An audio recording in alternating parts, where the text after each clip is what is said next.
Olá, meus amigos aqui do canal Sotanar, sejam todos bem-vindos mais uma vez a este canal. Hoje eu tenho a alegria de receber mais uma vez aqui meu querido amigo Orochi Sérgio Monteiro para estar falando conosco sobre um assunto que é tão importante, um assunto que é tão bacana, que é o hebraico bíblico, tradução, interpretação do texto bíblico.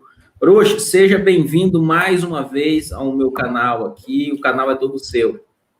Obrigado, Bruxo Thiago. Que Deus abençoe imensamente o canal Sotanar. Está crescendo muito, hein? Tá fantástico isso. Que Deus abençoe imensamente. Também, meu amigo, escolher Bíblia hebraica. Bíblia. Vamos escolher, vamos lá. Bíblia. Bíblia hebraica. E hebraico é trazer um cabedal de conhecimento, um cabedal de assuntos muito importantes. A Bíblia em si já é uma quantidade fantástica de conhecimento, né? E aí falar sobre a base da Bíblia, né? A base da Bíblia, que é a Bíblia hebraica, e alguns podem pensar que é a Bíblia grega, e para esses pecadores a gente lança o perdão, né? A graça de Cristo, do Mashiach. Claro, com certeza vai crescer muito. Que Deus abençoe imensamente, é um prazer enorme estar contigo mais uma vez, para falar desse assunto que afinal de contas, nós nos conhecemos falando de hebraico, né? Falando de Bíblia hebraica também. E é um prazer estar contigo mais uma vez, meu amigo.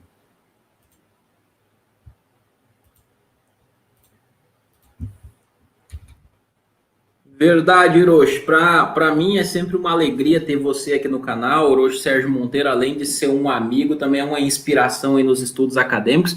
Eu comecei a estudar o garítico há 3 anos e meio, mais ou menos, 3 anos mais ou menos atrás, exatamente por causa de uma conversa que nós tivemos. Eu estive na sua casa e aí ali você me mostrou alguns materiais do garítico e olha aqui agora. Esse é muito bom, hein? Muito bom. Agora eu quero te lançar um desafio, Roxo Thiago. Aí já estou no acadiano também, já estou no acadiano há 1 ano e pouco, e agora estou esperando chegar a minha gramática de hieroglifos, né? Dos hieróglifos. Comprei uma igual aquela sua lá. Você conseguiu? Você conseguiu ela? Sim, estou esperando chegar, deve chegar essa semana. Você comprou por onde? Pelo. Direto lá de Portugal mesmo. Ah, tá. Porque aquela que eu comprei aqui, ela demorou. Aqui eu mandei para o pastor Eleazar, inclusive, um grande abraço, pastor Eleazar. Demorou quase 2 meses para chegar. Chegou hoje lá também. E não tem mais aqui no Brasil. Mas eu quero te lançar um desafio. Diga. Eu vi ali o dicionário lá, eu tenho a gramática do Sivan, e ela é muito boa, é excelente também. Mas eu vi ali que ele é no Alphabetic Tradition. Não, eu quero fazer uma live contigo no próximo, vamos colocar aqui em março do próximo ano, em que nós falemos sobre cuneiforme. Tá? Sobre cuneiforme. Sobre a diferença do cuneiforme acadiano e assírio. Isso é muito legal. E também a tradição alfabética de Ugarit.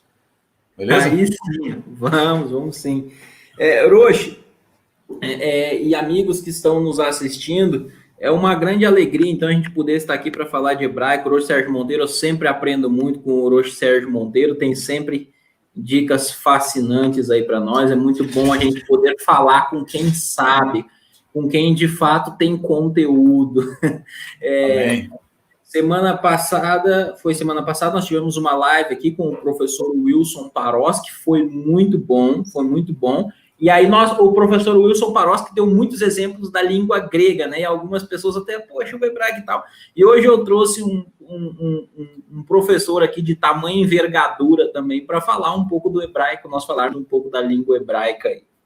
Certo? Amigos, nós vamos ter um minutinho aqui, eu vou rapidamente só compartilhar o link dessa live aqui e nós já vamos começar o nosso bate-papo de hoje.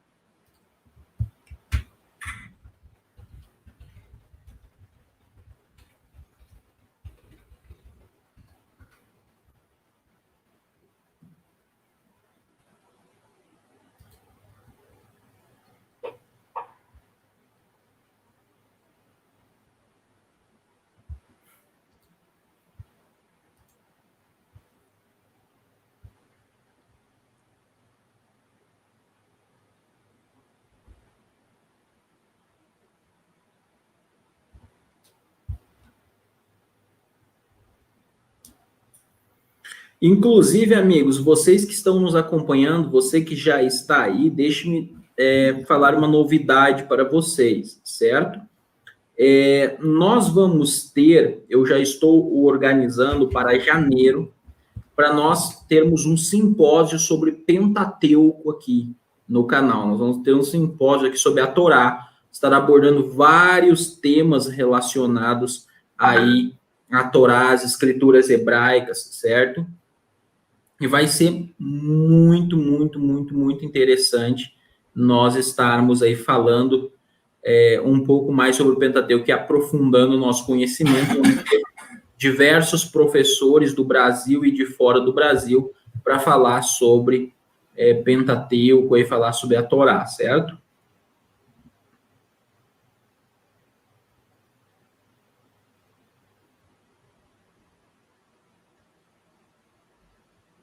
Dentro de alguns dias eu estou confirmando, inclusive o Orochi Sérgio Monteiro estará sendo notificado aí, estará sendo convidado logo mais para participar desse simpósio aí. E aí, logo mais eu vou estar trazendo para vocês aqui nomes, títulos de palestras e tudo mais. Bom, amigos, sem mais delongas, nós vamos começar a falar um pouco aí do nosso tema de hoje, que é um tema tão importante. E a primeira pergunta que eu te faço, Orochi Sérgio Monteiro, para nós começarmos é: por que hebraico? Por que estudar hebraico? Né? Por quê? E olha só, e não só por que estudar hebraico, mas por que traduzir a Bíblia do hebraico? Olha, um grande abraço a todos, shalom a todos. Eu vou dizer lá de imediato. Por que não estudar hebraico?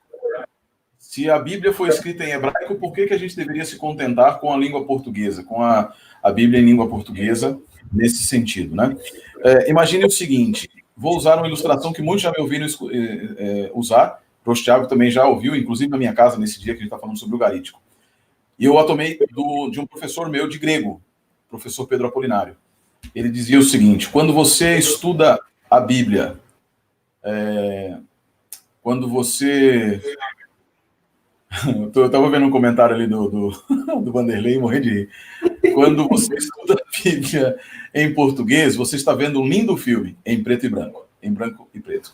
Mas quando você estuda a Bíblia nas suas línguas originais, o hebraico uma delas, você está assistindo um filme, agora com suas belas cores, colorido, em cores.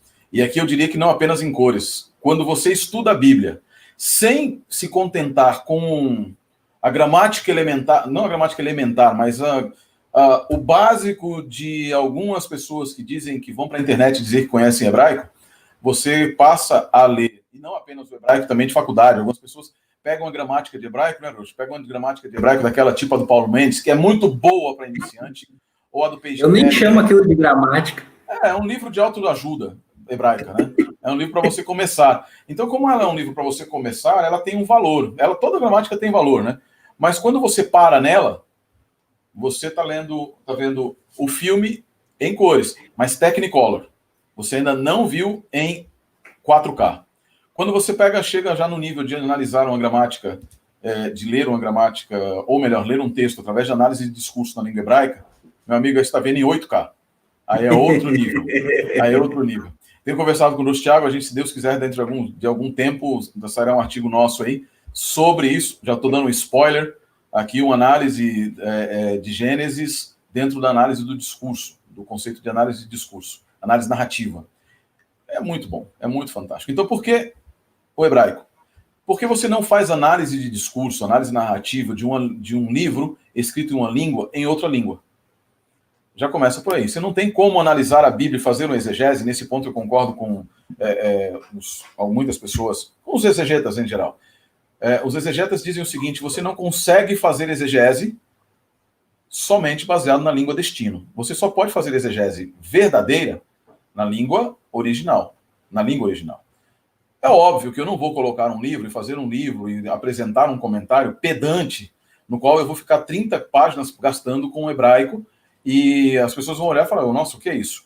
A exegese me serve para embasar o hebraico, na verdade, me serve para embasar a minha exegese, mas quando eu vou apresentar, eu apresento os resultados E da análise gramatical, da análise semântica, da análise morfológica, etc., eu apresento aquilo que é necessário para fortalecer o ponto feito na exegese. E não para ficar lá enrecheando um livro, fazendo tese de doutorado de 1.500 páginas, como na Alemanha se costumava fazer. Hoje em dia, não se faz mais. Hoje em dia, a tese de doutorado, você pode usar o hebraico, o grego, onde você quiser, menos no resultado da tese. No resultado da tese, você apresenta as conclusões. Por isso, e aí como você vai trabalhar com as conclusões, é necessário traduzir. Então, você pensa as pessoas que vão ler uma tese de doutorado, um trabalho acadêmico, como que a gente está querendo estar produzindo, os resultados desse simpósio, ou de outros, por exemplo, e elas não têm acesso ao hebraico. Nós não podemos parar na King James, querendo que as pessoas, como se o conhecimento do hebraico não houvesse ampliado tanto. O livro que o Rosh Thiago mostrou ali, do Ugarítico, ele nos mostra, quando você compara, faz análise comparativa, que é uma coisa que eu sou apaixonado da língua semítica, você percebe que muitas expressões do hebraico, elas foram mal traduzidas, não porque o tradutor não soubesse, mas porque até aquele momento o tradutor tinha apenas e tão somente à sua disposição aquele significado. Com a descoberta de Nag Hammadi, com a descoberta de Qumran, com a descoberta, e Nag Hammadi mais relacionado ao Novo Testamento, a descoberta de manuscritos de papiros e etc., de inscrições hebraicas, a descoberta de inscrições ugaríticas, de Tel El Amarna e vários outros lugares, o estudo comparativo nos facilitou entender melhor certas expressões da língua hebraica, e daí a necessidade de continuar traduzindo. Quem sabe daqui a 20 ou 30 anos, se o Mashiach não voltar, nós não descobriremos um novo conjunto de textos que nos permite, em alguma língua cognata, mandeano, hitita, que nos permitirá ter uma visão diferente de palavras que hoje nós temos como certas em seu significado. Né? Daí a necessidade de traduzir. Nesse sentido, é bem interessante que você comentou. Eu até estou preparando um material que eu vou gravar, possivelmente vai ser aqui uma palestra de 1 hora aqui para o canal, sobre o ugarítico e o avanço da lexicografia. Porque, por exemplo, no livro de Provérbios e em outros livros, nós temos algumas palavras que no passado pensava-se que elas teriam vindo de determinada raiz, mas com os avanços do estudo no ugarítico, se compreende que não é assim, que já se entendeu que ela era outra raiz e lançou luz sobre esses estudos, né? Então, isso daqui eu até queria que você comentasse sobre isso que você colocou. Eu coloquei esse exemplo para você comentar o seguinte, sobre a humildade do estudante de hebraico diante do grande desafio que é o estudo da língua hebraica. Por quê? Porque nós sabemos que talvez hoje, questões que são levantadas hoje, são abraçadas hoje, por estudos de língua comparada, podem ser refinados, ser melhorados ou mesmo abandonados amanhã, né? E aí, como fica a posição do estudante de hebraico quanto a isso daí, né? Ele deve ficar numa gramática só, ele deve estudar várias gramáticas, ele tem que aprender outras línguas para poder estudar o hebraico. Como que ele deve se portar aí, a posição dele diante do estudo da língua hebraica? O estudante de qualquer língua que acredita que sabe tudo daquela língua não sabe nada a respeito de linguística. Tá? Ele pode até saber tudo sobre aquela língua naquele período. Então, imagine o seguinte, alguém que em língua portuguesa tenha lido um especialista no português de Camões. O que ele consegue dizer sobre o português de hoje? O que ele vai conseguir dizer sobre o português de hoje? Nada. Absolutamente nada. Agora, Opa! Tá aqui. Eu tinha deixado aqui, apertei um botão errado. Agora, imaginem. Se você parar em um determinado período da língua, você vai perder muito dela. O que são as gramáticas? Gramática de língua morta, ela não é prescritiva. Eu já falo isso há muito tempo. Nenhuma gramática de língua morta é prescritiva. Ela é sempre descritiva. Em outras palavras, ela descreve o fenômeno linguístico no período daquela língua que ele está descrevendo, e essa descrição pode mudar, e realmente, de fato, muda cada vez que você descobre uma nova inscrição na própria língua. E quando você descobre inscrições em línguas cognatas, seria mais ou menos o seguinte, a palavra janela em português, no nosso português. Eu não sei se você sabe, porque você que está assistindo sabe, A palavra janela em castelhano é ventana, né? E eu não sei se você sabe que a janela grande no Nordeste, no português clássico, no nosso português do Brasil, na língua erudita, é ventanal. Não é janela, é ventanal. Então a janela grande não é um janelão, é um ventanal. De onde vem? Da mesma raiz latina de ventana, no espanhol. Isso quer dizer, isso é o chamado fenômeno de línguas cognatas. Então, imagine que você pare lá na gramática, que é muito boa, mas a gramática do Gesenius, né? Eu não sei quem foi uma vez que me falou, chamou ele de Genésio. Eu falei, onde se arrumou essa gramática aí? Mas o Gesenius, né? Gesenius ou Gesenius, é o Gesenius. Imagine que ficasse na gramática, por exemplo, ou melhor ainda, eu estou fazendo um estudo, eu gosto muito de ler, tal, e eu estava estudando, olha só que coisa interessante. Vou dar um exemplo aqui para entender por que o estudante do hebraico não pode ficar parado numa gramática só. Essa sua pergunta é muito boa, excelente. Vocês sabiam que uma das primeiras gramáticas existentes era do Saadia Gaon, do Vinod Gaon. Ele, uma das primeiras gramáticas de hebraico existente é dele. Ele só reconhecia 2 casos verbais do hebraico. O kal e o nifil, e o rifil. Só isso. Em outras palavras, como é que ele classificava o nifal, o hitpael, o hitpolel, o polel, o pual? Ele não classificava, ele não reconhecia a existência deles. Mas por quê? Porque era o início, berço da ciência do estudo hebraico. Foram aproximadamente, e aí você vai ter um fenômeno fantástico. Eu estava vendo sua conversa esses dias, sua aula de hebraico, parabéns, inclusive, ali falando sobre o x-catal, sobre o catal, sobre o ictol, a diferença de catal, de sequência narrativa com x-catal, com x-ictol, com x-ictol, com x, com v-catal, etc. A diferença do significado do catal com o ictol, a inversão de sentidos quando tem o vav rapiku, né, que é o vav conjuntivo, o vav conversivo. E aí, toda essa evolução histórica, para ele não existia. Para eles começava-se a entender. Não é? Então, se nós ficássemos parados na gramática do Saadia Gaon, o que nós saberíamos de hebraico hoje? Nada. Se nós ficássemos parados na gramática de Wingren, de hebraico hoje, não saberíamos nada.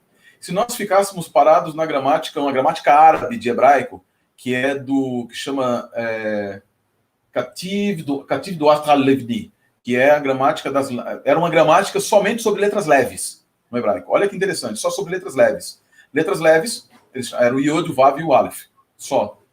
Eles não reconheciam a existência de matras lecciones nessa gramática. Ele não falava sobre matras lecciones. Não é que não reconhecia, não falava. O que nós saberíamos de hebraico? Então, cada período nos brindou com um bom conhecimento de hebraico. Gesenius nos brindou com uma gramática fenomenal de hebraico. Fenomenal. Mas que já está ultrapassada. O Rosh Thiago recebeu aí de presente, vou contar para vocês, recebeu de presente esses dias aí, o Broadriven Briggs, um dos melhores léxicos da língua hebraica. Eu também ganhei de presente, olha que interessante. Ganhei de presente da doutora Helena. Ela trouxe lá do Canadá. O meu veio do Canadá, dá licença, por favor, desculpa aí. O meu é capa dura. Esse aqui também é capa dura. Ah, é? Diferente, o meu é cinza. Esse aqui veio de fora esse aqui veio também de fora do Brasil, ó. Agora eu estou querendo alguém que me doe o Köhler Baumgartner. Na verdade, eu tô precisando... não, eu queria, na verdade, alguém, assim, falando com quem nos assiste de fora, não precisa me dar, não. Eu só precisava de alguém que pudesse me enviar o Theological Dictionary of the Old Testament. Mas espere um pouco que eu preciso só saber para onde vai mandar. Tá bom? Então, mas eu preciso, eu realmente queria, eu preciso do Theological Dictionary of the Old Testament. Eu tenho aqui o Theologisches Wörterbuch zum Neuen Testament, no Novo Testamento e tal. Agora você imagina, com tudo isso que a gente vê aqui, ó, aqui está do grego, Theologisches Wörterbuch, Theological Lexicon of the Old Testament, do Klaus Westermann, do Jenny Westermann, 3 volumes.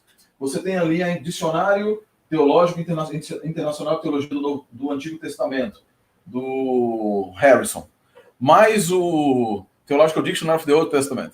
Como é que dá para o estudante achar que já sabe alguma coisa, já sabe tudo? Não tem como. Então, o verdadeiro mestre do hebraico é aquele que sabe que existem outros mestres. Porque ninguém para. Quem gosta de línguas, o Rosh Thiago, ele estuda todos os dias.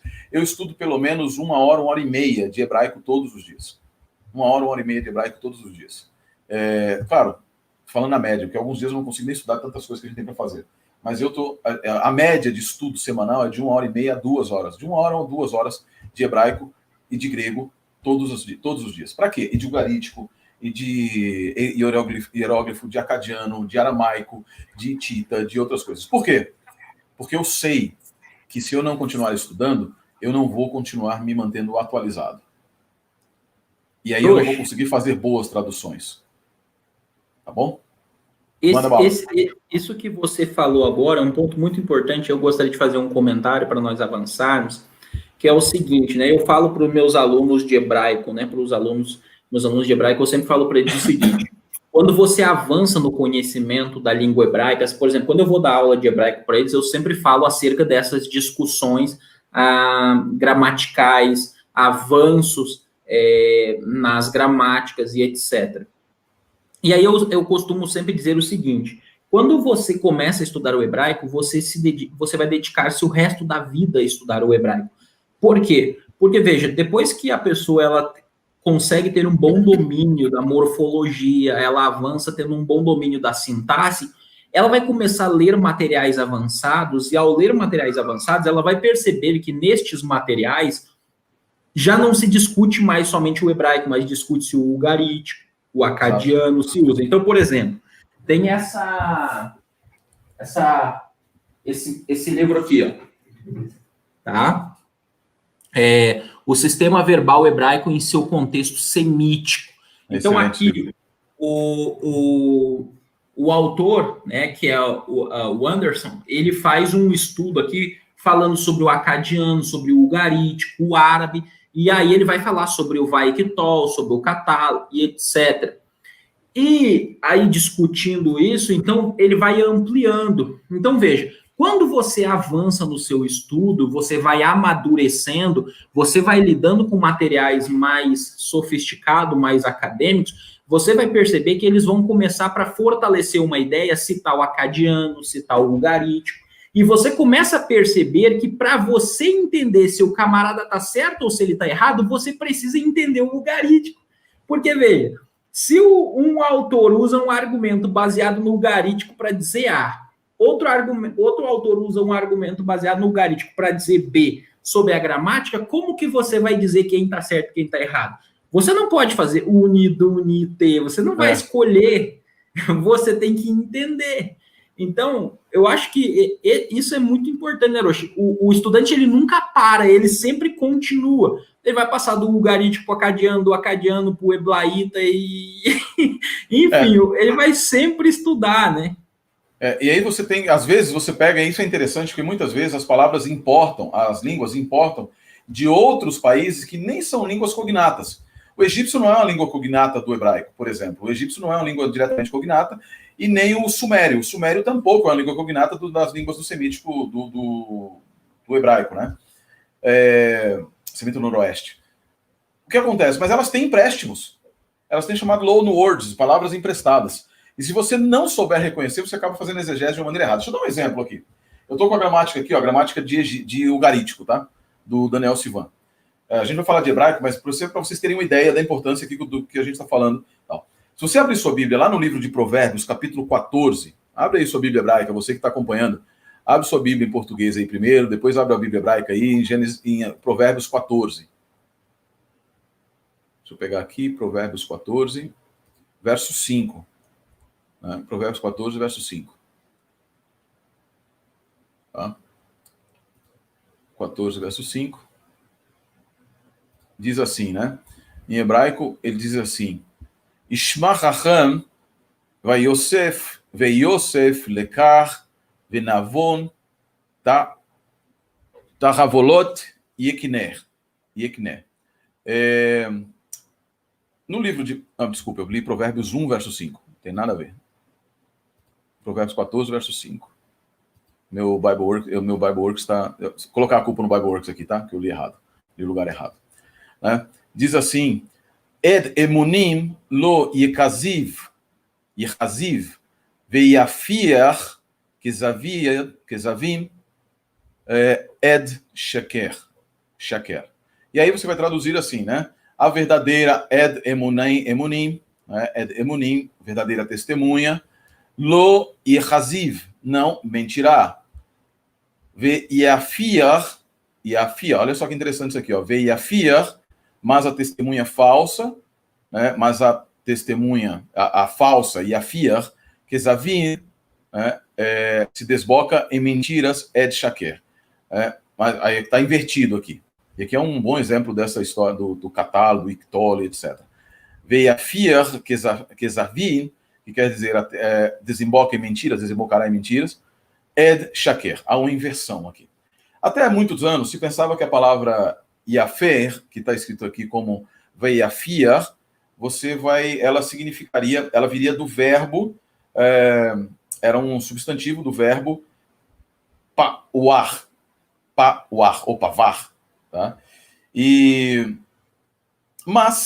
Mas se descobriu através do ugarítico, estou lendo aqui na gramática, do ugarítico, que ela viria do verbo, na verdade, da raiz yapar do ugarítico, quer dizer testemunha, que aí é quando você vai encontrar as traduções corretas, que são as traduções King James, foram alteradas, e aí se deu um sentido mais correto à frase. Se utilizava nesse sentido, o grego diz martis pistis, o pseudotai ekaiei, de pseudemartis adikos.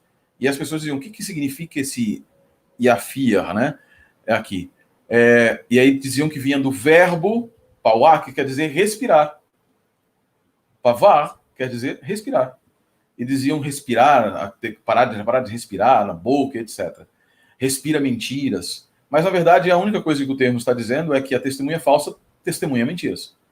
É isso que o verbo está dizendo aqui. Né? Que o texto está dizendo. E como é que nós chegamos a essa conclusão? Através da comparativa com o ugarítico. Se você não tem o ugarítico, e aí existem outras expressões também, uma expressão bem interessante que ajudou até na determinação, porque vocês sabem que os manuscritos não tinham separações, era meio difícil a separação. Mas lá em Provérbios 26, verso 23, você tem ali a expressão, uma expressão que também foi tirada do ugarítico, né? Porque se entendia de uma maneira, né? E através do ugarítico ela foi mudada, porque a própria separação das palavras mudou. E a compreensão melhor dessa expressão tão legal que a gente estava falando, que são os verbos finitos hebraicos, né? Os verbos finitos hebraicos no katal e o ictol, ou seja, o perfeito e imperfeito, o perfectivo ou imperfectivo, e assim pelos 840 nomes que essas formas são conhecidas. Por isso eu acho que é muito importante o estudante do hebraico nunca acreditar que sabe tudo. Nunca. Exatamente. Então, queridos, veja, isso que nós estamos comentando aqui é para que nós tenhamos uma humildade e também o desejo de estudar cada vez mais e mais. Talvez alguém tenha começado a estudar hebraico um dia e estudou, sei lá, o manual do Paulo Mendes e acha que é hebraísta com o manual do Paulo Mendes, ou sei lá. Rocha, antes de nós avançarmos para falar um pouco sobre traduções bíblicas e interpretação, eu até gostaria de um exemplo, por exemplo, é interessante até, eu estou estudando essa gramática aí que você demonstrou, eu terminei de estudar essa daqui tem poucos dias, e a do Michaels, né, eu tinha estudado a do Michaels antes, terminei essa daqui do Jesus e do Jessé e Angel, né, Angel. Mostra aí a capa dela, é Jesus e Angel. Jesus e Angel. Angel. Muito interessante essa gramática aqui. E é interessante, por exemplo, uma coisa, né, Rocha? Eu peguei ela na mão aqui para dar um exemplo sobre o avanço da língua, né, que você estava conversando antes. Quando nós estudamos o hebraico, nós sabemos que o hebraico não tem sistema de casos, né? Você não tem. Exato. Agora, o sistema de casos no hebraico é observado por intermédio do estudo da sintaxe. Então, quando você estuda a sintaxe, você percebe um nominativo, um genitivo e um acusativo. Agora, é interessante porque no ugarítico havia o sistema de casos, né? Então você tinha o final ali, o Aleph, né, com o Aleph U ali, que era o nominativo, você tinha o genitivo como o Aleph I no ugarítico, e o Aleph, o A, né, que era do acusativo. Só que existe algumas palavras no hebraico, algumas poucas palavras na Bíblia hebraica que sobrou resquícios de casos, né? Então, o estudo do hebraico, do ugarítico, é interessante até mesmo para você ver o avanço, você percebe até mesmo o avanço da língua hebraica, você vê como que a língua hebraica estava se comportando. Porque tem pessoas que podem achar que o hebraico que Moisés usou, a forma que Moisés usou e que Daniel escreveu mais tarde, é a mesma, e não é. Por exemplo, lá, eu vou usar um exemplo de Zacarias. Lá em Zacarias, quando usa a palavra lá que diz que a pedra que tinha 7 olhos, é uma pedra que tinha 7 olhos. A expressão lá para olhos seria melhor traduzida por fontes, porque ali existe uma influência do aramaico, uma pedra com 7 fontes, como uma alusão ao Espírito Santo. A água que jorra da pedra, a pedra ali seria o Messias e a água que jorra da pedra. Essas fontes seriam referentes ao Espírito Santo, uma influência do aramaico. Então, você pegar o hebraico de Zacarias, o hebraico de Daniel e o hebraico de Moisés, você percebe algumas... Oi? De Jó, por exemplo. Isso que eu vou colocar essa pergunta para você, que foi a pergunta feita aqui. Amigos, vocês podem fazer perguntas, eu coloco, tá bom? Essa parte que nós estamos fazendo é só para deixar algumas questões aqui estabelecidas. E aí, Hiroshi, falando sobre esse avanço aí, você pode comentar sobre Jó, porque inclusive foi a pergunta do Marcelo Machado, né? Ele diz assim, o hebraico de Jó é realmente mais complicado que outros livros da Bíblia? Por quê? O hebraico de Jó, é assim, compreender Jó, dizem os especialistas que é mais complicado que entender a profecia apocalíptica, né? Em termos de interpretação. Alguns especialistas dizem que ele é mais complicado do que entender a profecia apocalíptica. O hebraico de Jó, algumas pessoas pensam que ele é muito complicado é mais uma pressuposição do que um fenômeno linguístico de verdade. Ele tem expressões arcaicas, tá? Algumas expressões arcaicas, sim, algumas expressões... Eu estava até com um comentário de Jó aqui, deixa eu ver se está aqui próximo. Não, é um comentário muito interessante, se não me engano, o meu comentário de Jó é do Samuel Terrien, mas ele não está aqui não. É um comentário do Samuel Terrien, da série católica. E qual é o grande problema? Primeiro, existe uma pressuposição de que Jó, dentro do pensamento conservador, ele é mais antigo do que foi escrito por Moisés, etc. Mas ele teria sido mais antigo do que o próprio livro de Gênesis, tá? Isso é um problema. Isso é um problema de pressuposição. Sabe por quê? Vejam só. Você tem no livro de Jó, se ele foi escrito efetivamente, escrito por Moisés, ele teria sido escrito no mesmo período do Pentateuco, utilizando o mesmo hebraico. Do Pentateuco. Por que ele teria sido diferente? O grande problema, na verdade, que muitos autores dizem isso, alguns autores ainda, eu tenho, Diogo, o dicionário do Gerhard Kittel, sim, o Theologische Wörterbuch, só que eu tenho em alemão, não tenho em inglês, eu tenho 2 volumes em inglês só. Dizem muito porque, em alguns momentos, há uma dificuldade de se perceber um fenômeno interessante literário em Jó. Jó não é um texto totalmente poético e não é um texto totalmente narrativo. E por não ser um texto totalmente poético nem narrativo, em alguns lugares ele vai ter, em vários lugares, na verdade, não poucos, ele vai ter construções narrativas em momentos poéticos. É uma literatura chamada sapiencial. No hebraico a gente costuma dizer chamada literatura Emet. De Iob, Emet é de verdade, de Iob, Mishle, que é Provérbios, e Telim, que são Salmos. Esses 3 livros, a tradição judaica diz que são extremamente complicados de compreender, porque eles apresentam algo por trás da sua linguagem que é muito maior que a chamada metalinguagem hebraica. Então, certas expressões do livro de Jó, muitos paralelismos, a ideia do behemoth, existem expressões que não aparecem em outro lugar. O livro de Jó possui uma quantidade muito grande de rapax legomena, expressões que não aparecem em outros lugares, construções que não aparecem em outros lugares, mas ele na minha visão, ele apresenta um hebraico próximo do Pentateuco, mas modificado por uma razão básica. O Pentateuco, ele é composto de literatura narrativa, legal, histórica, e Jó não. Jó é composto em um modelo eu chamaria de modelo mítico literário hebraico. Ele não é uma narrativa. E por não ser narrativa, e isso é um fenômeno fantástico na língua hebraica, o hebraico, assim como o português, como as línguas, mas o hebraico muito forte nisso, ele possui expressões e modo de escrever completamente diferente. Deixa eu tirar a palavra completamente. Primariamente diferente, dependendo do tipo de narrativa que você está apresentando. Ok? Então você vai ter, por exemplo, eu estava pegando aqui um exemplo do livro de Jó, mas eu acabei parando para falar aqui com vocês. Você vai ter, por exemplo, uma expressão que aparece no livro de Jó que diz assim,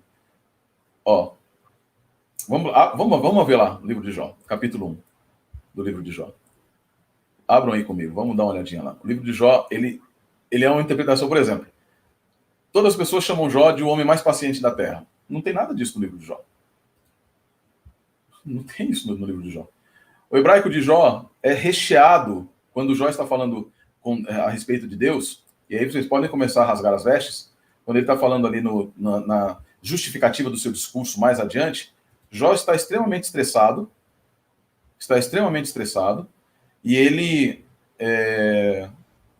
não sei, Thiago, acho que não sei cadê, caiu aqui, voltar. New meeting, join. Você está me ouvindo, Thiago? Ah, tá. Rapaz, eu juro que eu estava olhando para o Zoom aqui, tentando achar onde é que eu estava no Zoom. Eu estou vendo que então, a gente está usando aqui agora o outro. Tá? Depois eu vou falar sobre isso, Anderson Urbano. Jaquia, não tem nada a ver com essa ideia que você tem perguntado em todos os lugares, sobre a nota de pé de página da famosa letra F da nota de pé de página da Bíblia de Jerusalém, e etc., e coisas parecidas, tá bom? Não tem absolutamente nada com aquilo que ele está falando, não. No livro de Jó, capítulo 1, ele fala do seguinte: havia um homem na terra de Uz. Tá? Eu estou lendo aqui, vamos ler em português mesmo. Tá bom? Já começa com o X catala aqui, Israel. Exatamente, Israel, ou seja, você tem um verbo espelhado. Né? Então você tem Israel. Ok? Então você já tem o catal, que o verbo já está precedido pelo substantivo. Tá? Israel. Be'eretz Utz, e aí você já tem o problema de identificação quem é Utz. E essa expressão, Eretz Utz, ela pode não significar uma terra especificamente, no sentido de que havia um país que naquele tempo chamava Utz, mas que é alguém que estava relacionado, uma terra que estava relacionada a um antepassado cujo nome era Utz. Iov chamou, olha que interessante, e aqui que começa assim, ao invés de dizer que o nome dele, nós traduzimos, e o seu nome era Jó, diz Iov chamou, Jó era o seu nome. Verraiá, e aí interessante, os maçoretas incluíram aqui uma pique. Eles colocaram aqui uma pausa. Chamou Verraiá, mas depois de um Vav, e aí você tem o Vav, e você tem de novo um Catal. Vav, Verraiá. Yov chamou Verraiá. Raish Rahu Tam. E era o homem, ele, olha que construção complicada. Verraiá, Raish Rahu Tam. E ele, aquele homem, aquele, era, o verbo vem lá no início, Verraiá Raish Rahu. O verbo está antecedendo uma construção que não é comum do hebraico. Não é também comum do hebraico. Tam, perfeito. Ok? Veiarei Elohim, veiachar Elohim, vesar merah. E se afastava do mal, né? Temendo, ele era perfeito, se afastava do mal, correto, se afastava do mal. Mas não é isso que eu quero chamar a atenção de vocês. Mas aí o Thiago já começou. Ele abre com uma inversão. Na verdade, o próprio texto bíblico começa dessa maneira, né? E aí você vai continuando no texto, falando sobre quando Satanás chega no céu, né? O adversário. E muitos dizem assim, eu já vi muitos sermões a esse respeito. Diz assim, e num dia em que os filhos de Deus, verso 6, vieram apresentar-se perante o Eterno, perante o Senhor, perante o Eterno, Vayehi hayom hayavohu bnei haelohim lehitz hava... Eu estou meio de longe aqui. Lehitz hayav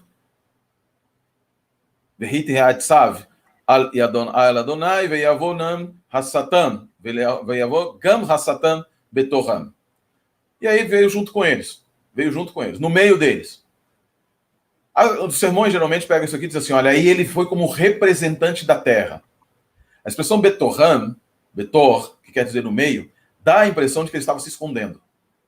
Já passa a impressão que ele estava se escondendo. E você já começa a ter uma visão diferente daqui. Ele entrou como intruso.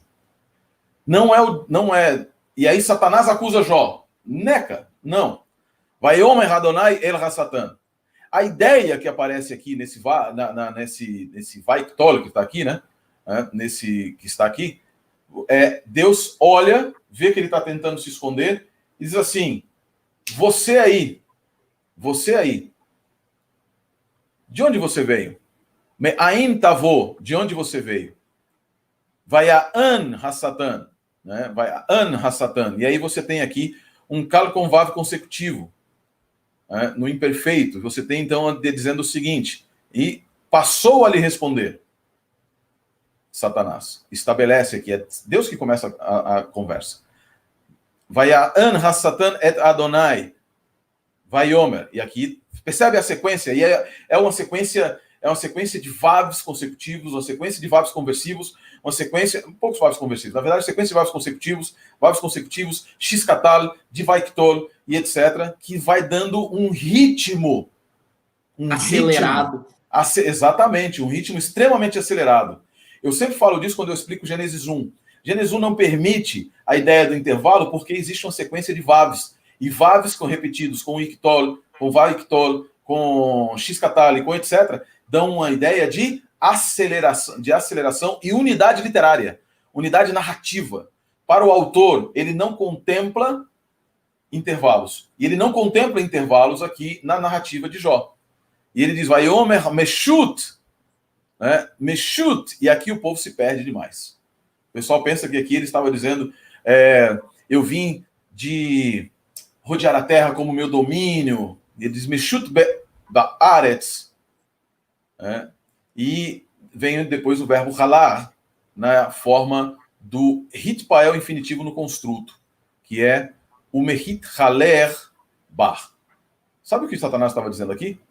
A expressão utilizada, esse contexto utilizado aqui, tem a ver, e essa sequência do hitpael no final, e aqui é bonito, porque é interessante, porque o hitpael geralmente aparece quando há reflexão, quando ele está no verbo halar, ele estava andando como se estivesse andando com alguém.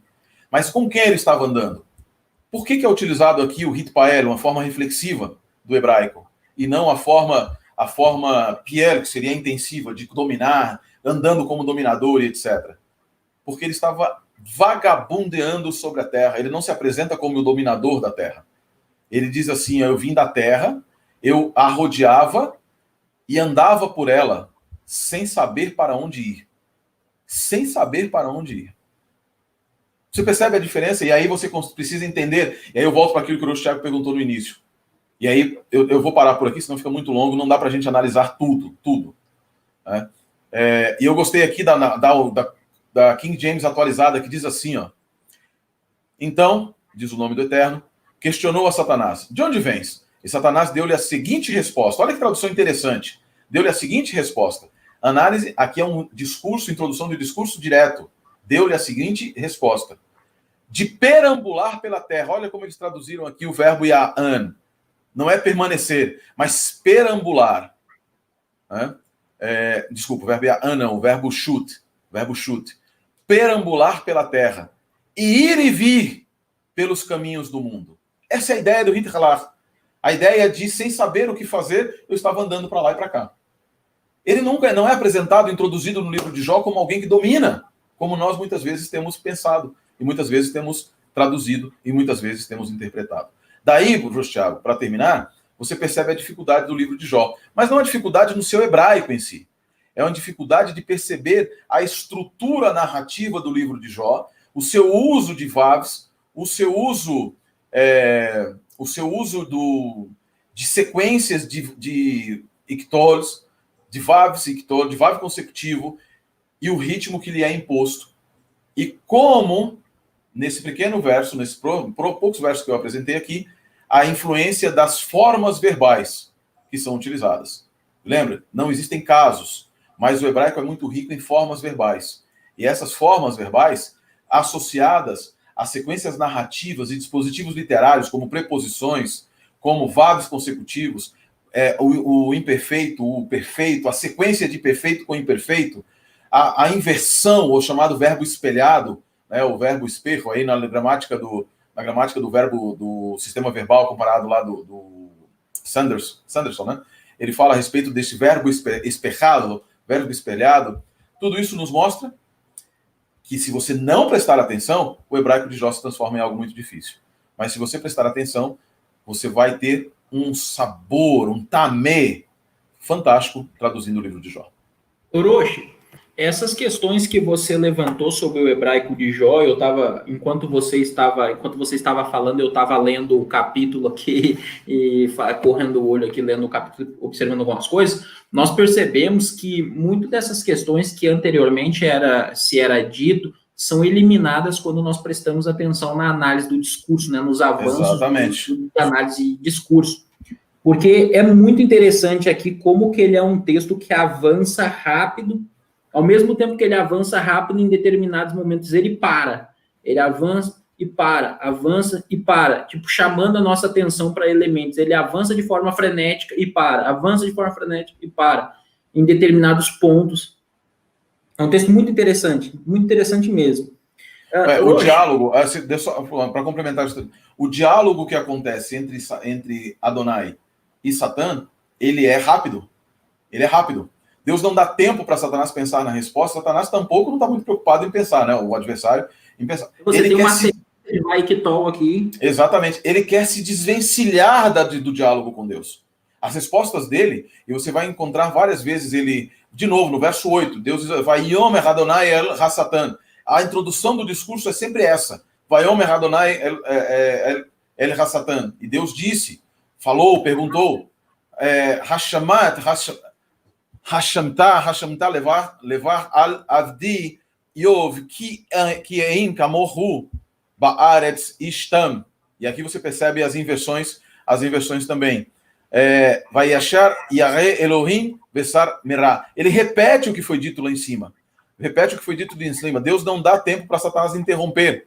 E aí, de novo, no verso 9, a resposta de Satã é introduzida com o mesmo verbo apresentado no verso 7.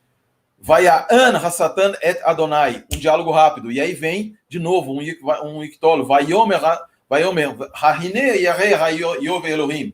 Em vão? É em vão?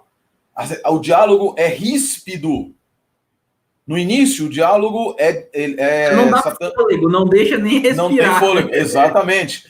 Isso é bonito, porque assim, há um discurso, há uma diatribe entre Deus e Satã aqui, que no início, e aqui o ponto interessante, não é Satã que começa. É Deus quem começa, e esse Deus que começa, ele é acentuado pelo fato que todas as formas verbais do diálogo, elas seguem a forma verbal do início, que é o Vayomer, o Vaiktol. Então, ele segue. Pá, pá, pá, pá, pá, pá, pá, pá, pá, e vem tá. E aí você não tem tempo para... Se você parar, fizer pausas na leitura, você está se perdendo na leitura que Deus quer, que a inspiração queria que houvesse aqui. Tá? Aí, quando chega no verso 10, desculpa, só para terminar aqui, no verso 10, no verso 9, a resposta de Satã é muito maior do que a pergunta que Deus fez. E ela apresenta elementos que não estão apresentados anteriormente. E aí você vai ter assim, Halo et ata shachta ve'ador, que quer dizer o seguinte, porventura tu não cercaste de uma rede? E agora Satã, ele já não tem mais aqui. Aqui é interessante você perceber. Ele vem, Betorran, no meio, escondido. Ele se apresenta como um vagabundo na terra. É uma posição parecendo de humildade, não parece? Parece de humildade? E aí, Deus estabelece o diálogo. Ele está no diálogo. Ele se apresenta ali. Aí Deus começa. Pá, ele se apresenta como alguém que está peregrinando. Deus fala, você viu? Na sua caminhada, você viu meu servo Jó? Deus apresenta o servo Jó como alguém que tem o lugar que ele teria antes. Tanto que você vai encontrar a mesma expressão lá, perfeito era nos teus caminhos. Olha só interessante, perfeito era nos teus caminhos, até que em ti se achou iniquidade. Lá em Ezequiel. E aqui, Jó é contraposto a ele. E isso parece que irrita o adversário, porque ele sai da posição de defesa ali, da posição de estar oculto, que requereria no hebraico uma posição de conversar devagar, de apresentar humildade, para apresentar respostas na mesma velocidade, com as mesmas formas verbais que Deus utilizou. Olha que coisa interessante quando você percebe a análise do discurso. Tá? E isso é muito legal. Amigos, para que vocês que estão assistindo aí, tá? Isso que o Orochi Sérgio Monteiro falou é muito interessante. Assim, eu vou usar uma ilustração aqui bem simples para ajudar você. E a questão da sequência de Vaiktol. O Vaiktol, tá? Para quem já estudou um pouquinho do hebraico, o Iktol é o imperfeito, tá? O Iktol, conhecido como imperfeito. Com o Vav, nós temos aí o chamado Vaiktol, que representa um avanço na narrativa. É quando o narrador ele avança. E o que é interessante? Que quando você tem uma sequência de Vaiktol, de cláusulas em Vaiktol, você tem um avanço frenético na narrativa. É como se você estivesse contando uma história de forma muito rápida. É como se tudo estivesse acontecendo de forma muito rápida. E nesse caso que você tem um discurso direto, é como se você estivesse discutindo com uma pessoa e aquela pessoa não deixa você falar, ela não te dá fôlego. Ela fala. Então, Deus vem, é uma metralhadora. Então, esses elementos dentro da língua hebraica, que você percebe a importância de conhecer o hebraico. Porque quando você lê o texto em hebraico, esse tipo de texto aqui, Hiroshi, ele chega a criar uma adrenalina na gente. Oh, com certeza, exatamente.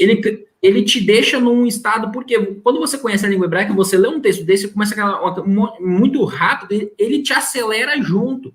O texto te acelera junto. E esse é o intuito do escritor bíblico ao fazer isso. Agora, percebe o seguinte, olha só. Lembra, olha, verso 11, aí vamos lá no verso 11. Ele vem naquela sequência, que o Orochi Thiago explicou agora. Ele vem com uma metralhadora sem querer deixar nem que... ele vem, Deus, a diatribe está brava. Agora, quando ele vai dizer para Deus fazer alguma coisa, olha como ele muda. Ele utiliza o imperativo, o kal, mas não é um vaiktol. Ele dá uma desacelerada no que ele vai dizer. E o escritor faz isso mudando e invertendo a ordem. Então ele, ao invés de colocar o verbo como via, vai homer, yaan, vai homer, yaan, no verso 12 ele começa, veulam, quebrou a sequência. Veulam shelachna yadcha. E aí ele está dizendo o seguinte, o narrador aqui, ele está dizendo assim, Satanás baixou a voz. É como se ele esperasse que Deus dissesse. Aqui ele está falando, mas não mais na diatribe. Ele não está mais discutindo com Deus. Agora ele vai testar Deus. E ele testa com cuidado, ele sabe com o que ele está falando. Isso é bonito. Pode falar. E é importante esse que você falou, essa questão de ele saber com quem ele está falando, que é exatamente o que eu ia dizer, do imperativo. Porque o estudante de hebraico ele tem que ter uma coisa em mente. Não é... porque às vezes o pessoal pensa assim, imperativo é para dar ordem. Depende. Depende, exatamente. Imperativo pode... Depende. Por exemplo, quando é de um servo para um rei, ele representa um pedido, porque tem a questão social envolvida. Exatamente. Então, se você usa um imperativo para Deus, você não está dando uma ordem para Deus. Existe uma questão, vamos dizer assim, social e hierárquica envolvida. E de solenidade. É interessante, porque na língua antiga, na língua hebraica, nas línguas cognatas, o imperativo ele tem a função de expressar desejo. É o volativo, né? É o volativo, exatamente, o volativo. Não confundam com o cortativo e o jussivo, que expressam, através do imperfeito, expressam um desejo, volitivo também, mas um desejo que é uma expressão de vontade, nesse sentido, uma expressão de vontade apenas. O volativo do imperfeito, ele expressa um questionamento de uma vontade. Assim, você concorda comigo? É como se você dissesse assim, olha, eu penso que é desse jeito. E qual é a sua opinião? O que você pensa?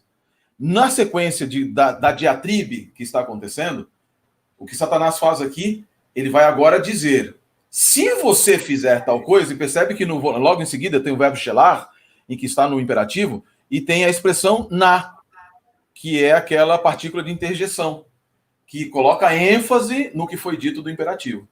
Então aqui ele está dizendo, eu quero ver se tu fizer isso, coloca sua mão sobre ele. E aí ele veio, pode falar, vai falando. Um detalhe, eu fiz questão de ressaltar esse ponto, e para os amigos entenderem uma coisa, amigos. Hoje na internet tá cheio de gente falando de hebraico, o pessoal falando de hebraico. Então, facilmente hoje você encontraria uma pessoa pegando esse texto e dizendo, olha aqui, Satanás usa um imperativo. Então, veja, está se colocando numa posição diante de Deus e etc. Nós temos muito isso. Hoje o pessoal que gosta de fazer sensacionalismo, que gosta de criar polêmica na internet, pega esse tipo de coisa e cria toda uma... Como é que a gente pode dizer, Oxa? Sei lá, Cria todo pirotecnia, né? Uma pirotecnia. Isso, cria uma pirotecnia. Mas quando você conhece de fato a língua, você sabe o que está acontecendo aqui. Né? Você sabe, não é uma ordem que está sendo dada para Deus, nada dessa natureza, mas existe um outro contexto aqui. Por isso que conhecer a língua hebraica não implica simplesmente conhecer gramática, gente. Gramática é muito importante, você saber o que é o imperativo. Agora, você saber como que o imperativo é usado dentro do contexto social e hierárquico é muito importante. Por exemplo, uma pessoa, quando ela pede para um profeta alguma coisa, ela não está dando uma ordem para o profeta. Quando eu uso um imperativo. Quando um servo, um vassalo usa o imperativo para com o rei, ele não está dando uma ordem para o rei. Ele está fazendo um pedido. E outras questões dessa natureza, como o Sérgio Monteiro falou. Aí depende do contexto. Você tem que analisar Totalmente. O contexto e ver como que... Né, a relação de quem fala com quem está recebendo o imperativo. Quem é o objeto do imperativo. Nunca, jamais o imperativo no hebraico. Mesmo nas relações, e veja só, o imperativo na origem, eu vou falar agora como linguista. O imperativo na sua origem não é necessariamente a função de ordem, é de expressão de pedido. Em todas as línguas. Em todas as línguas. A não ser com verbos que indiquem mandado. Mitzvah, por exemplo. O imperativo de mitzvah indica efetivamente ordem. Por exemplo, Shema Israel. Shema Israel. Ouve. Shema, ouve. Aqui é um imperativo que, ao mesmo tempo, mesmo vindo de alguém superior, ele indica um desejo muito forte. Na sua origem, o imperativo sem verbos de ordem não significa ordem. Só que eles, na gramática, na evolução da gramática, etc., ele passa a ser, e aqui vamos voltar àquela questão do jussivo do cortativo, ele passa a ser diferenciado do jussivo e do cortativo para dar a expressão de graus de desejo, graus de volitividade, graus de... E aí sim passar a ser o grau, um indicativo de posição social. Tá? Então essa é a origem dos imperativos. Mas, Thiago, para a gente terminar aqui sobre Jó, olha que interessante. No verso 12, Deus continua falando do mesmo jeito com Satã. Satã ralenta. Sabe com quem está falando. Mas Deus continua falando do mesmo jeito. Ele repete a mesma expressão dos seus discursos. Vaiomer Adonai el Satã. A mesma coisa. A mesma coisa. E aí Satã não fala mais. Vaiomer Adonai el Satã, dizendo, Deus estabelece, disse o Eterno a Satã. E aí vem o discurso direto de Deus. Hine chol asher lo beyadecha rak elaiv al tishlach yadcha. E aí Deus termina dizendo, e o próprio verso diz assim, vai etzar Satã in penei Adonai. E saiu ele. Olha a sequência. Ele não para pensar.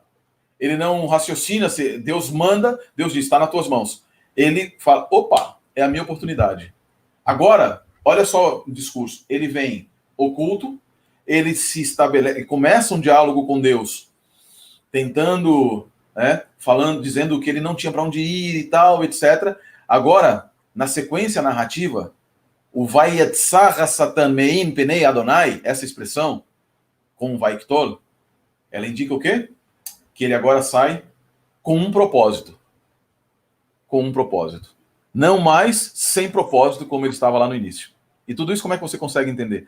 Prestando atenção, queridos, nas sequências narrativas, nos dispositivos narrativos, na sequência, no apressar dos kitol, do iktol, no ralentar dos katal, do catalim ou do catalot, e também nos dispositivos, uma preposição que quebra a sequência, uma inversão de um x-katal e etc. Isso é aprender hebraico. É muito mais do que saber o que é um perfeito e um imperfeito, né, não? Exatamente.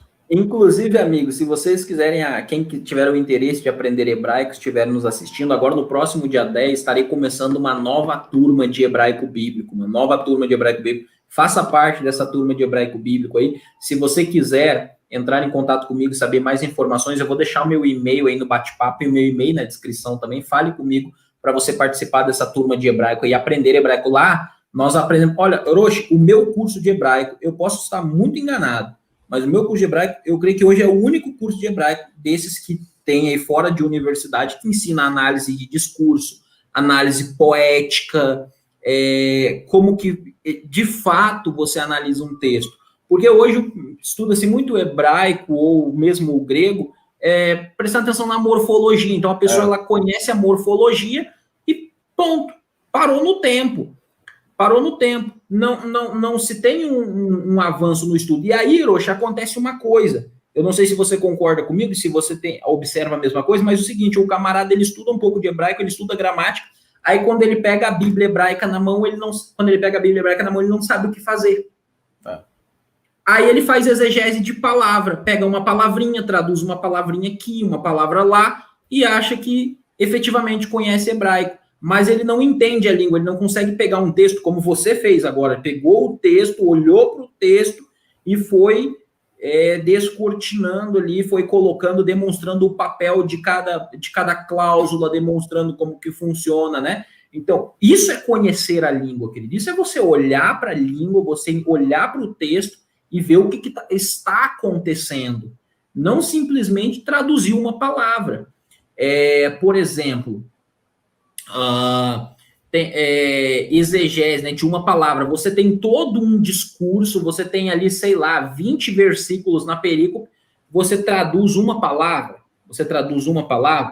gente, não dá, né, aquela palavra, ela pode ter um papel dentro do discurso totalmente relevante, pode ter uma beleza dentro do discurso, pode dar uma sacada dentro, mas quando você olha como um todo, né, não quando você olha assim. Palavras são signos que fazem sentido, em alguns momentos eles são autocontidos, mas para você ter uma comunicação real, elas têm um contexto literário, que é sintaxe, morfologia, sintaxe, semântica, mas tem um contexto social também, tem um contexto maior, mais amplo, e você não pode, e aí é quando eu critico James Barr, por exemplo. James Barr criticou o Kittel, né? Aqui o Kittel criticou o Botterbeck, criticou os dicionários teológicos, e eu acredito que o Donald Carson incorre no mesmo erro quando faz uma crítica. Ele extrapola a falácia do sentido único, falácia da raiz, para criticar os comentários, os dicionários, porque eu acho que o dicionário tem sentido, tem valor. Mas o dicionário tem valor no sentido quando ele apresenta os vários contextos em que aquela palavra aparece e os seus significados, estabelecendo um campo semântico. Né? Cuidado com esse negócio de polissemia, viu, gente? Esse negócio de polissemia. O povo fala errado que é polissemia, tá? E não é bem por aí, não. Então, eu concordo contigo, Thiago. Eu acho que assim, as pessoas hoje precisam ir além, muito além da simples pegar. Isso aconteceu há muito tempo. Pegava uma concordância, e aí pegava essa concordância, pegava lá, a palavra aparece em tal lugar, e aí o pior de tudo, pegava a concordância do Strong, achando que é um dicionário, pegava a concordância do Strong que coloca o significado na King James, ou na Authorized Version, falava, esse aqui é o significado. E aí ele aparece e tem esse significado. Queridos, não. Aparece 300 vezes na Bíblia, sempre dessa forma. Exatamente. Sempre dessa forma. No Strong, na King James. Agora aparece dessa forma no hebraico. No hebraico mesmo aparece. Quando você vê as relações sintáticas, semânticas, as relações contextuais, intratextuais e intertextuais, a palavra mantém o significado. Quando você vai montar o campo semântico da palavra em outros lugares, no pensamento do autor, na literatura do autor, ela aparece daquela forma. Por exemplo, o imperativo que nós estávamos falando ali. Se você não sabe o que é imperativo, como o Thiago disse, como você disse, imagina, vai se montar toda uma pirotecnia, toda uma fanfarra sobre Satanás dando ordem para Deus. Entendeu? Satanás dando ordem para Deus. O Elkeon Pimentel, o Elcio Pimentel, tá, ele tem o nome dele ali, ele coloca em aramaico, né, se não me engano, tão pequeno aqui que eu não consigo ler nada. Elkeon Pimentel que está ali, ele pergunta se o Na seria... É o Elkeon Pimentel. Elkeon Pimentel. Mas eu sei que é Elkeon Pimentel. Na seria, por favor, ou algo mais? Algo mais. Na é uma expressão forte, que pode ser utilizada para acentuar um cortativo, um jussivo, para acentuar um pedido para o qual você deseja que seja feito agora. Que seja feito now. Inclusive, uma das traduções de na é now, agora, nesse momento, tá? Hoje, tem uma pergunta do Osmário aqui, que o Osmário pergunta assim. Roche, sobre o Ta'amim Mikra, ele está perguntando aqui sobre o Ta'amim Mikra, e diz assim, o senhor teria algum comentário sobre a mudança temporal do verbo causada pela acentuação? Olha, o Tamé Mikra, o Tamé, né, que é o Teamim ou Tamé Mikra, ele é um fenômeno muito posterior. Então, eu tenho dificuldades, eu gosto do Tamé, eu utilizo na cantilena, na comunidade judaica, lá na sinagoga, eu utilizo na cantilena, consigo, graças a um pouco, né, não tanto, eu gosto muito da Bagdari, né, que é uma forma de cantar, de cantilar. Mas veja, os dispositivos que são utilizados, seus significados, acabam sendo posteriores, muito posteriores. Tá? E aí, eu não gosto de utilizar os tamé, e existem eruditos que fazem, e eu respeito, para identificar formas pausais, como tamé, pelo tamé.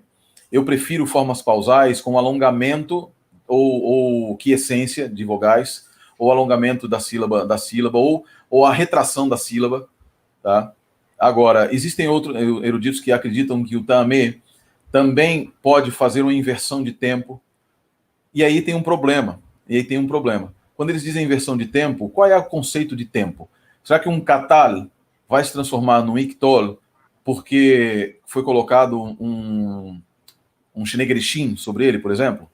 Eu não creio. Primeiro que isso seria apenas tão somente a interpretação posterior dos maçoretas. Tá? O que eu acredito é que eles servem para marcar o ritmo, e que nem todos os lugares eles estão corretos. E muitas vezes nós não entendemos corretamente as relações entre governantes, príncipes e etc. lá dos tamé. Tá? Então seria algo muito subjetivo, e eu prefiro me ater àquilo que é gramaticalmente aceito. E o que é gramaticalmente aceito é que as mudanças entre aspas, tá? De tempo no hebraico, elas são através dos dispositivos de katal, iktol, veikatal, veiktol. Eu prefiro dessa maneira, tá bom? Não sou muito adepto da ideia de que os tamés, eu não gosto nem de utilizar. Para vocês terem uma ideia, alguns especialistas dizem o seguinte, que os tamés, eles têm, na sua conformação, eles indicam relações entre as palavras. Então você tem um tamé, deixa eu pegar só os nomes, eu não me lembro exatamente todos os nomes, eu sei a cantilena de todos eles, tá? Mas eu não me recordo todos os nomes deles, até porque eu utilizo nomes diferentes. Não é que não. Whatever. Mas assim, quando você tem um tamé, ele aponta, a relação sintática dele está para onde ele aponta. Então você tem assim...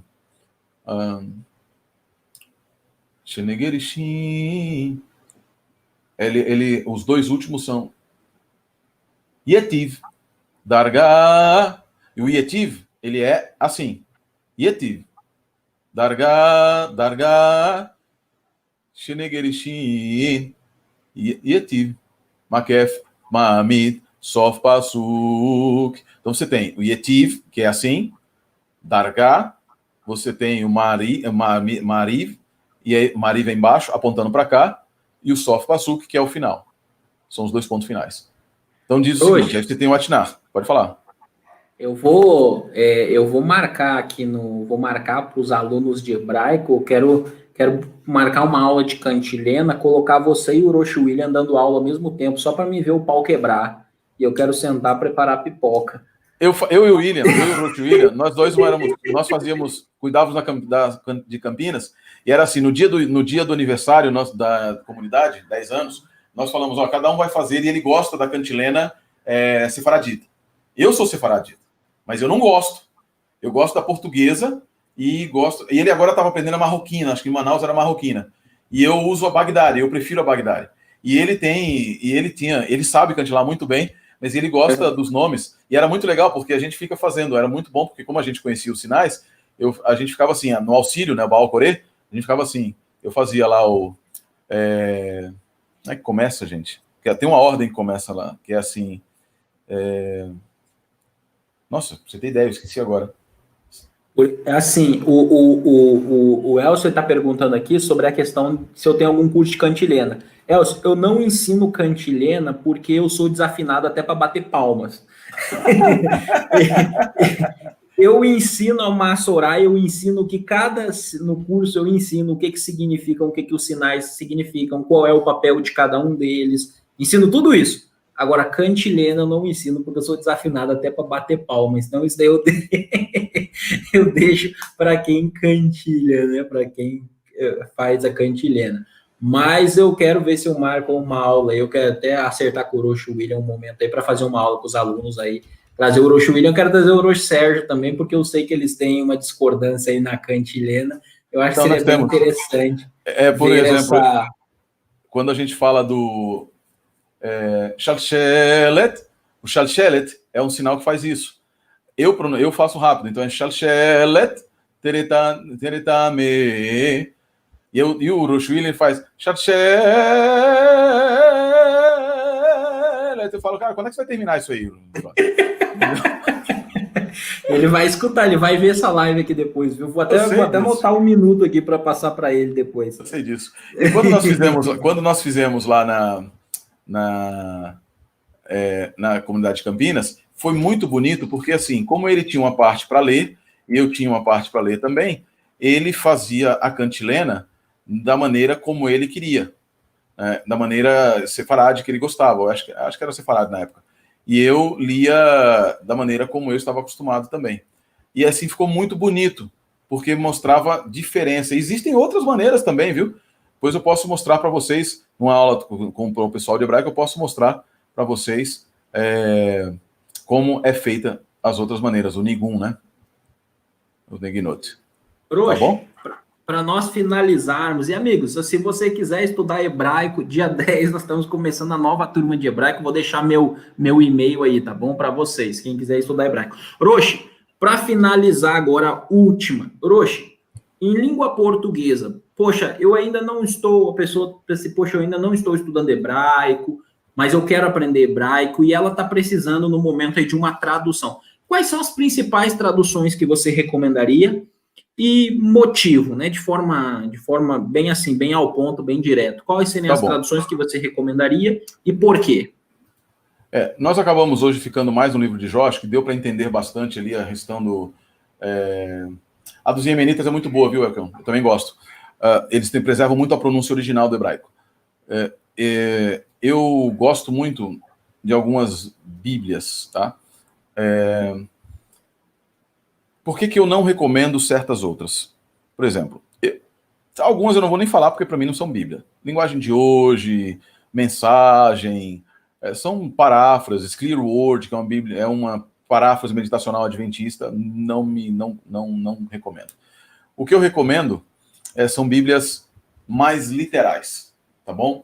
Eu acredito que assim, para quem está estudando tradução, Bíblia por equivalência dinâmica, ela não é boa, porque você precisa checar as Bíblias mais literais. Quais são as Bíblias mais literais? Bíblia de Jerusalém. A Bíblia de Jerusalém, na minha visão, como hebraísta, é uma das que melhor preserva o significado original do texto. Em alguns lugares, ela vai dar uma viajada, vai lá na Septuaginta, vai numa reconstrução hipotética, vai não sei o quê, mas ela coloca no o hebraico é difícil. Para você até reconhecer os textos hebraicos difíceis, nós havíamos pensado em fazer alguns também, mas vocês viram em Jó, como é difícil algumas traduções em Jó, como era gostoso. Mas numa próxima a gente vai pegar alguns textos e nós vamos brincar com alguns textos de Daniel, de Gênesis, até o texto que nós estamos trabalhando no artigo de Gênesis e assim por diante. Eu recomendo a você, amigo, pegue uma Bíblia mais literal possível. Por incrível, alguns pastores, alguns colegas até me criticam quando eu digo isso. Eu falo, as melhores Bíblias, as melhores traduções são as Bíblias católicas, tá bom? Elas são as melhores. Não tem o que fazer. Elas são as melhores.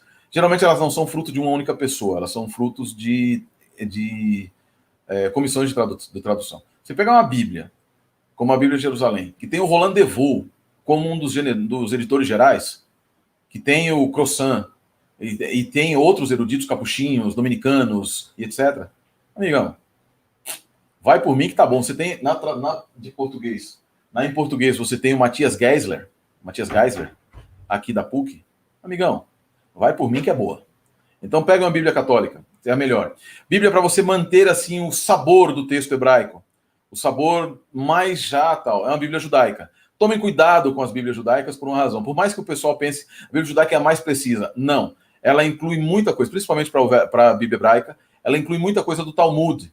Então ela não é 100% correta na tradução. Ao contrário, ela algumas vezes me crucifiquem se quiserem, não tem problema nenhum, mas ela é uma das piores traduções que existem, as Bíblias judaicas.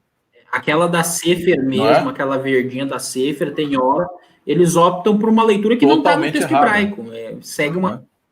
A interpretam, ela é interpretativa demais, mas está lá no prefácio, o Friedland diz, do Friedland, eles dizem ele fala que ele não segue o texto hebraico efetivamente, mas inclui elementos do Talmud. Então, quando a pessoa vem, mas a Bíblia hebraica da Sefer, a Sefer não tem Bíblia hebraica traduzida para o português. A Sefer tem uma paráfrase hebraica traduzida para o português.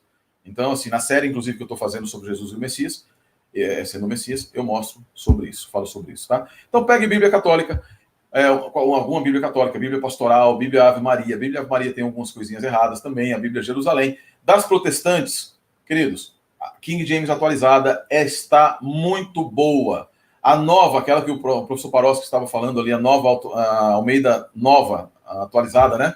Como é que chama ela?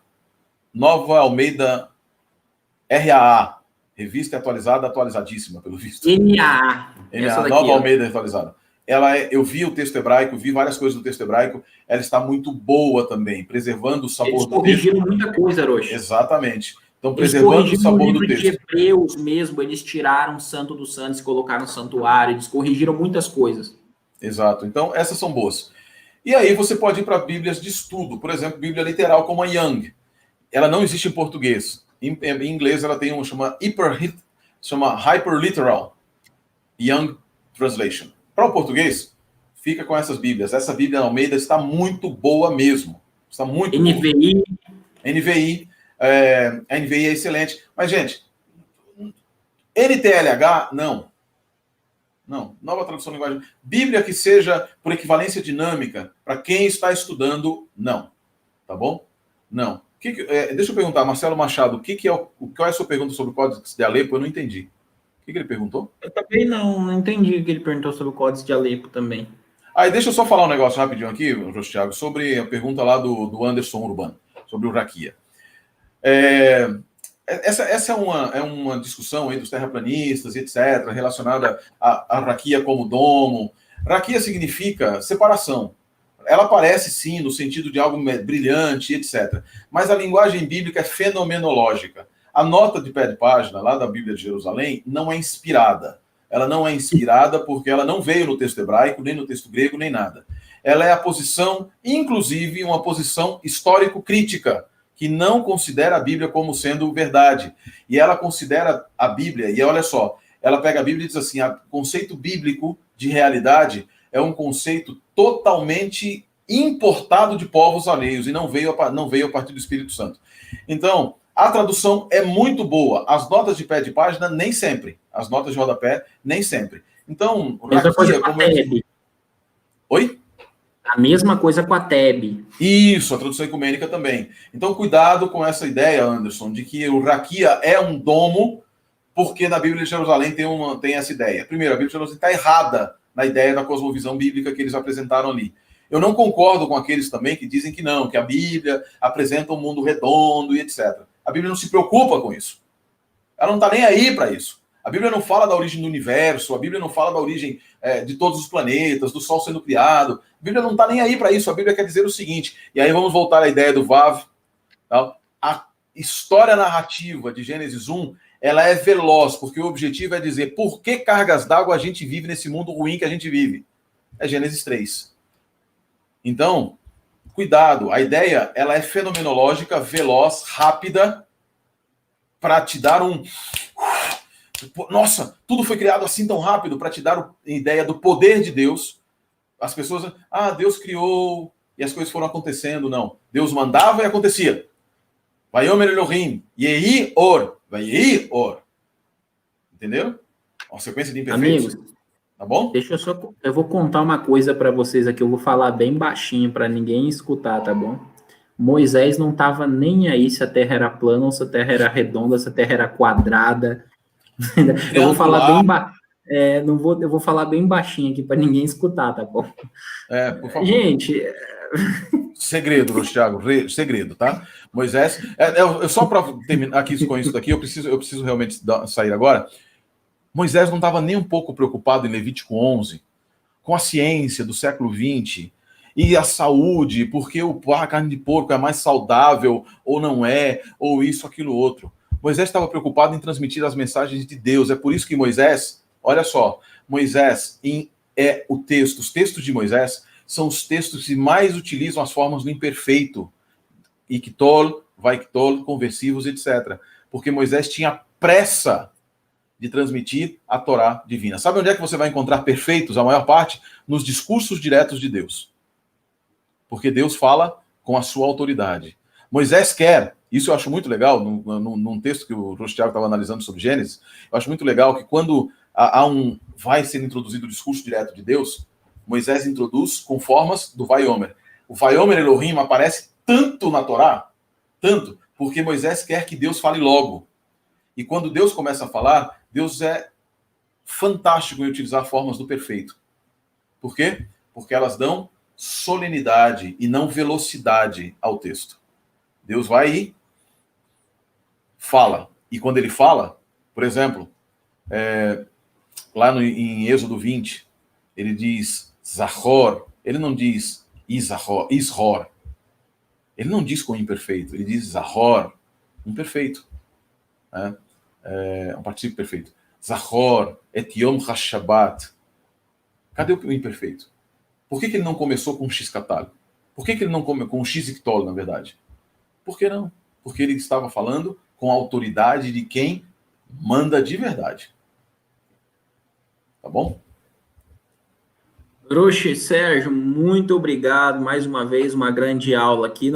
Quero fazer uma outra live com você só sobre crítica textual da Bíblia Hebraica. Aqui nós discutimos um pouco crítica textual da Bíblia Hebraica. E, amigos, eu fico grato vocês estarem conosco até agora. Tivemos 40 pessoas nos assistindo aí. Espero que vocês tenham gostado. Vão se preparando aí.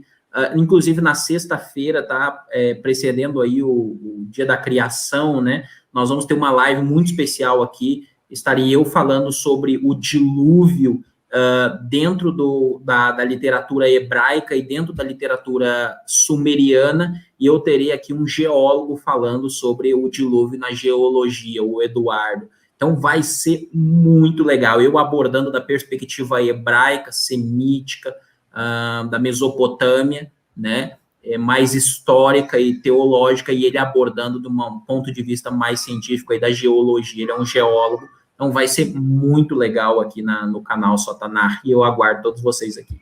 Que top. Rosh Sérgio, um grande abraço para você. Rosh Sérgio, termina para nós, por favor, com a Birkat Kohanim. Com certeza. Vamos lá, então? Só um minutinho. Pelo menos cobrir a cabeça, né?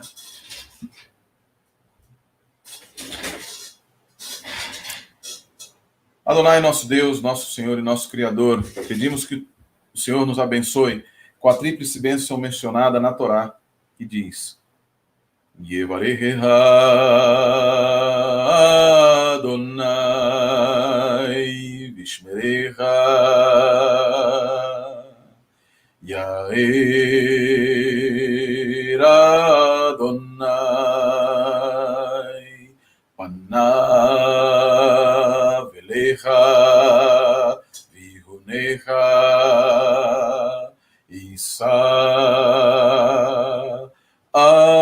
Adonai panav elecha veyasem lecha shalom.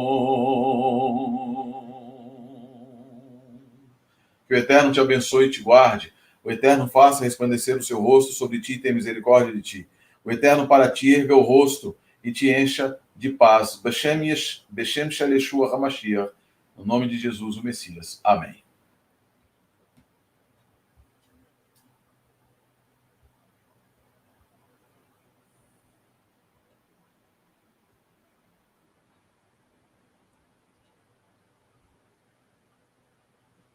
O e-mail está aí, viu, filho do rei? O e-mail está aí, vai estar na descrição também do vídeo aqui no comentário, tá bom, gente? Lehitraot, até a próxima. Lehitraot, shalom.